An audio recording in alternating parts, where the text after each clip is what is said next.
This is Law Bytes, a podcast with Michael Geist.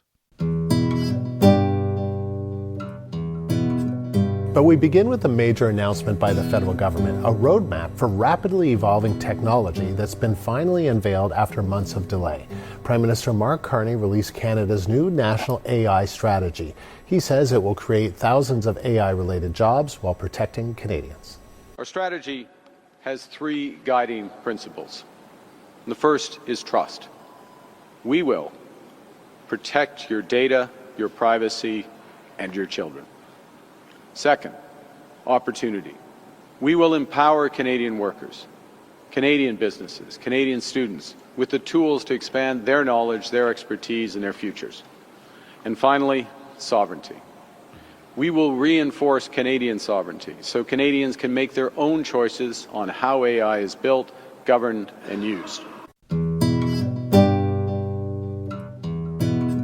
Welcome back to the Law Bytes podcast. I had several potential guests lined up for this week's episode, but after what may have been the most eventful week in Canadian digital policy in years, I wanted to just take a few minutes to take a breath and bring everyone up to speed. Three major issues in the space of just a few days, and any one of them would have been worth an episode on their own. The government announced it's reversing the CRTC's Online Streaming Act ruling. I should note that they did that before I even had time to do an episode on the decision itself. It released its long-awaited national AI strategy, and it kept pushing for Bill C-22, the lawful access bill, which entered clause by clause at committee. Let me take the time to examine each on its own. First, the streaming decision. As I mentioned, I didn't have the chance to address it in an earlier episode, but in late May, the CRTC released its decision on the required contributions and discoverability requirements arising from the Online Streaming Act. Let me quote my first paragraph from my initial post on the decision.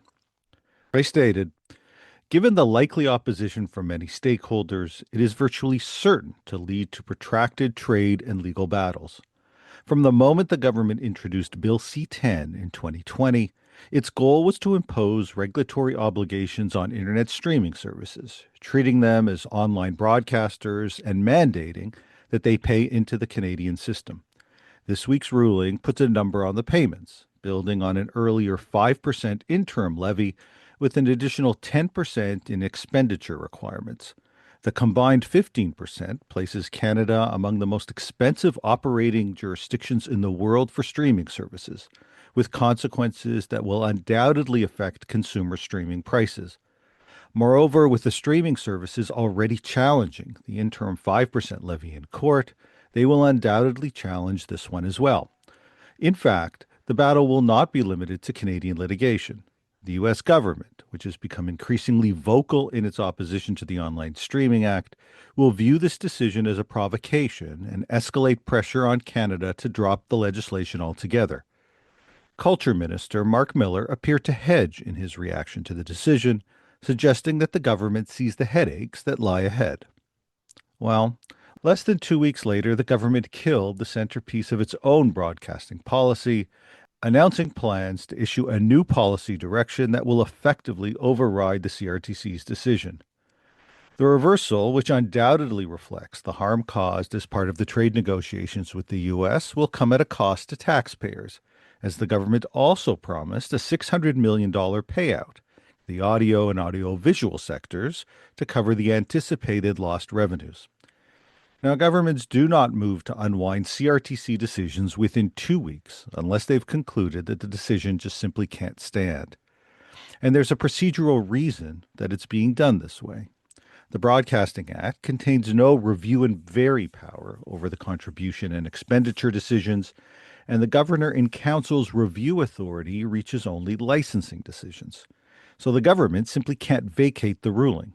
It has to force the result through with a fresh policy direction of general application and what will be a new CRTC proceeding, with that $600 million payout to the sector serving as a bridge to keep the sector on side. Miller framed the move entirely in terms of affordability and consumer choice, cautioning that the Commission's requirements could be borne by Canadian consumers through higher prices. Now, that risk has been obvious since the government introduced the legislation years ago. In fact, it's close to word for the case that I made before the Commission back in December 2023, namely that consumer interests, competition, and affordability belonged at the center of broadcast and internet policy. But we should notice what the release never mentions: CUSMA, trade, retaliation, or the United States. The problem was that the CRTC's approach raised obvious trade risks and opened the door to massive tariff retaliation if the government relied on the cultural exemption in the trade agreement to press ahead. It's worth unpacking for a moment the decision that will, soon enough, be effectively moot. As part of the decision, the Commission not only set the amount, but also dictated how the money was to be spent. A minimum of 30% of qualifying Canadian programming expenditures flowing to enhanced partnerships, which were defined as productions in which a Canadian broadcaster or Canadian independent producer holds more than 50% of the copyright, with a Canadian independent producer in turn defined as a company in which the streamer holds less than 30% of the equity. Bottom line, the foreign streamer was required to spend the money, barred from owning the majority of what it funded, and blocked from controlling the producer that does. While the opposition characterized the CRTC outcome as a tax, it was actually a regulation dictating how foreign capital had to be deployed in Canada and who would own the result.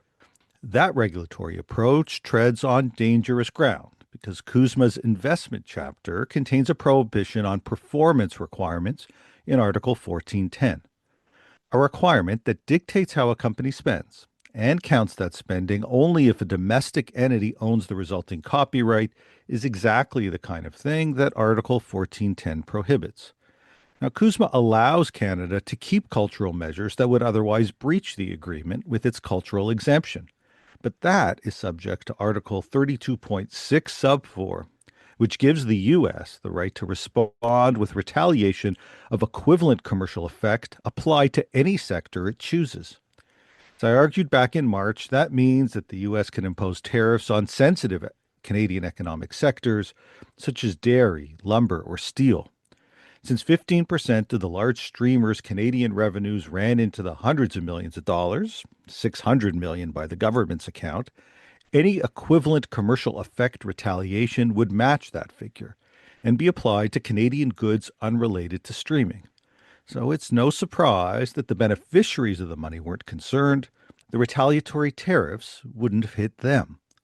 Beyond the retaliation, the decision handed the U.S. a card to play at the very moment that our most important trade deal is up for review.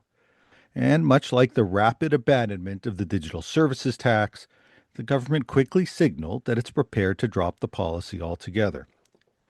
The $600 million is worth emphasizing because it's an explicit substitution, not a top-up. The government says the investments will ensure creators, producers, and broadcasters receive the financial support they otherwise would have had from the CRTC decisions. The original bill was sold on the promise of making web giants pay. I argued at the time that consumers would get the bill regardless of the framing, and now the government has established a system in which the public clearly pays. To be fair, the government insists the Online Streaming Act itself was and remains a necessary step. But the objectives now set out for the coming policy direction, affordability, consumer choice, flexibility, and leveraging public investment, were largely dismissed as priorities throughout the legislative and regulatory process.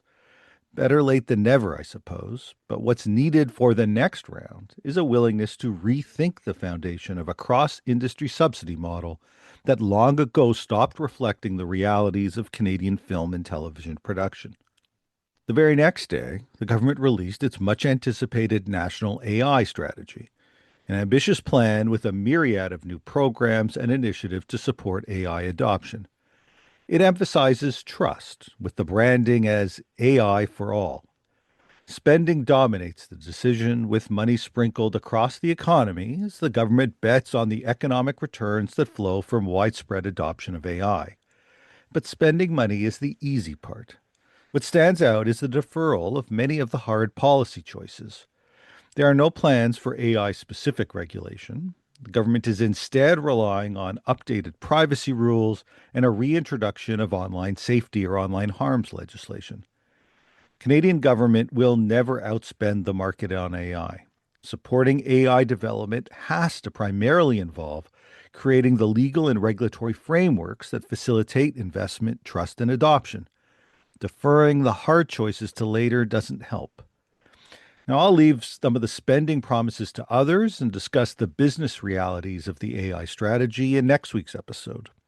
My quick take on it, though, is that the strategic spending on health data initiatives is worthwhile.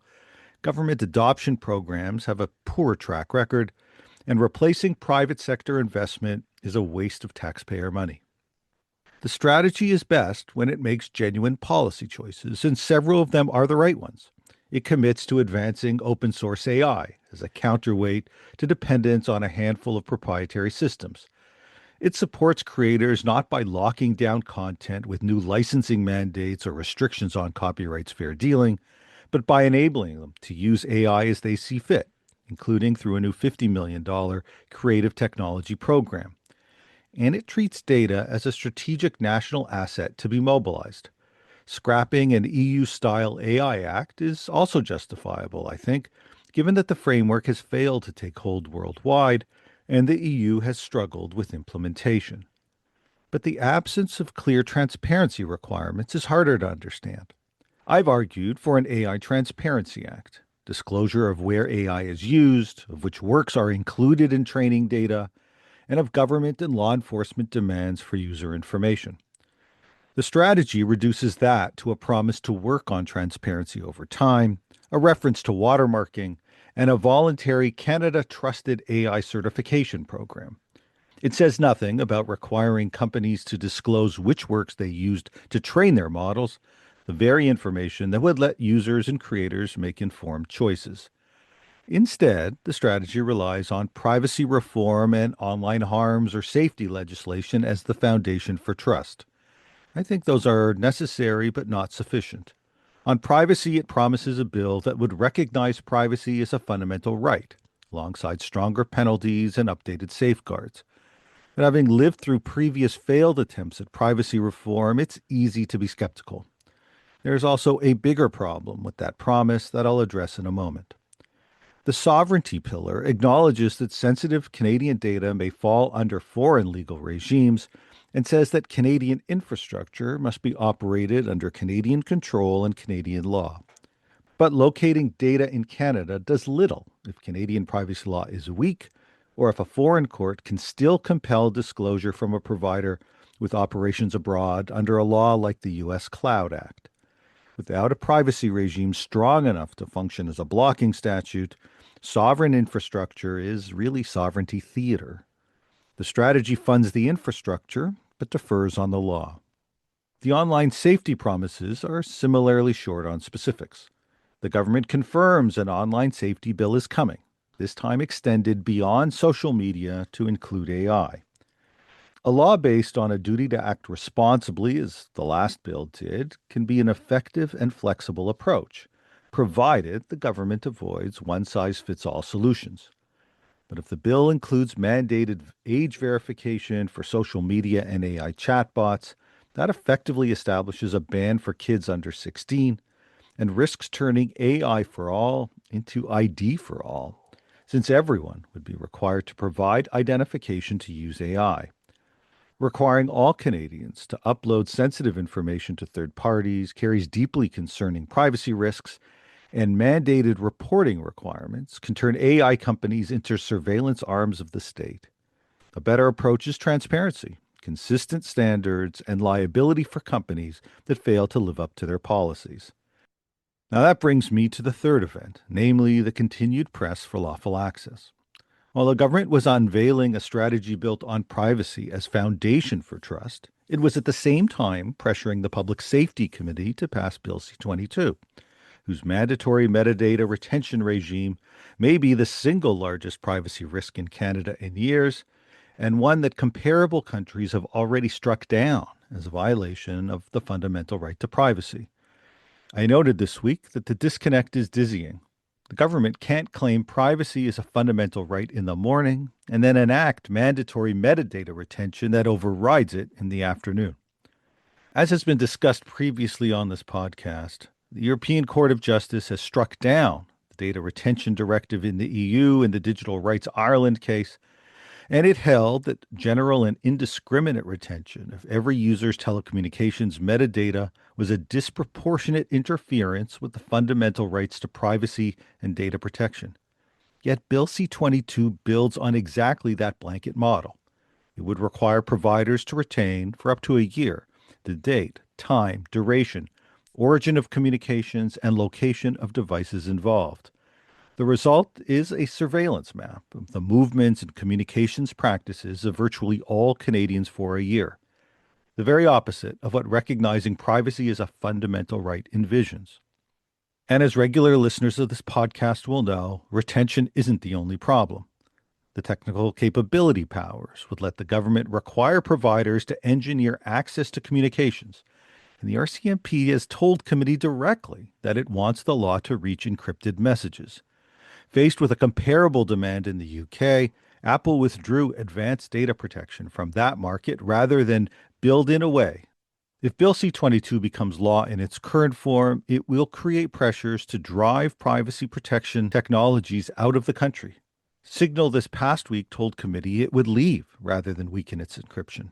Toronto-based Windscribe said the same on this podcast a week ago. DuckDuckGo and NordVPN have warned they'd pull their VPN services from the Canadian market as well. These are the same tools the government's own cybersecurity guidance urges Canadians to use to protect their personal information. And here's how it connects back to the strategy. Minister Solomon argues a strong privacy law will give Canadians confidence to use AI.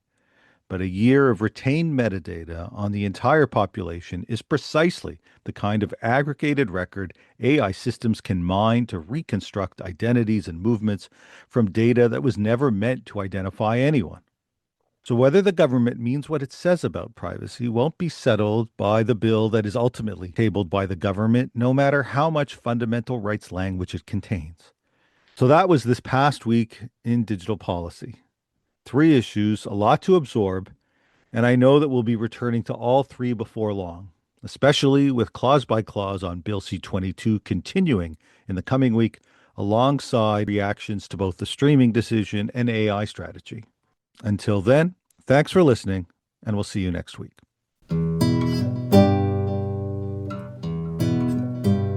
That's the Law Bytes podcast for this week. If you have comments, suggestions, or other feedback, write to lawbytes@pobox.com. That's LAWBYTES@pobox.com. Follow the podcast on Twitter @LawBytesPod or follow Michael Geist @mgeist. You can download the latest episodes from my website at michaelgeist.ca or subscribe at iTunes, Google, or Spotify. The Law Bytes podcast is produced by Gerardo Lebron Leboy. Music by the Leboy brothers, Gerardo and Jose Lebron Leboy.